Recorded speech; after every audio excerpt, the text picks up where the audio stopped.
now I'm back, I'm awake, silently praying this path won't break.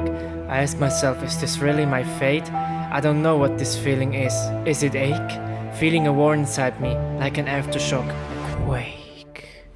Now I see virtuous souls, great minds, great hearts, but still they're not whole. Never baptized, not by their own fault or control. Stuck in a light that's soft but never quite gold. I'd rather feel a stroke of pain than live forever gold.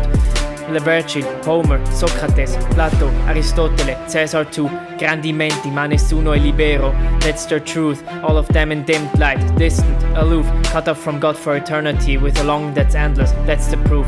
Punishment without crime, condemned since youth. Now we walked further and we saw Minos, the judge of hell, sitting where the real punishment starts, guarding every cell. He wraps his tail around himself, coil by coil, casting a spell. Each rep decides your circle, that's how he's able to tell. I'm lucky that I'm not one of these souls that has to dwell. Sul maggior dolore che ricordarsi del tempo felice nella miseria. Nessuna magia può fermare questa follia. Il dolore resta la nostalgia. Il loro amore naca dalla poesia.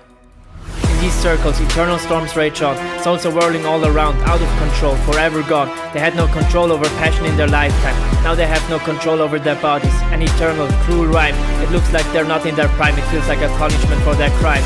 I'm noticing two souls that seem like they're meant forever. It's Francesca de Rimini and Paolo Malatesta flying together. They're flying uncontrollably, lost in the bad weather. The chaos of the storm still tears at them like a broken feather. Just told me her story. Paolo was crying, but now thought of glory. It was a heartbreaking story, a bad memory. She told me she was married to Paolo's brother. It was a forced marriage, but Paolo was her real lover.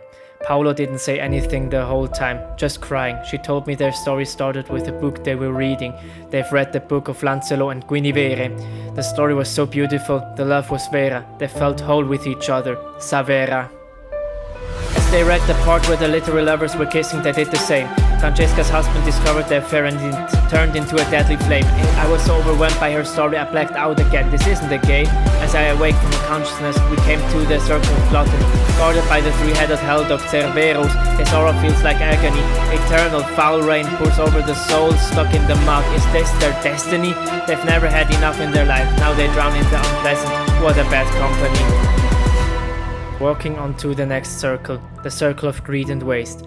I hope it's not getting any worse from now on. I just want to see Beatrice. My only hope, my only chance.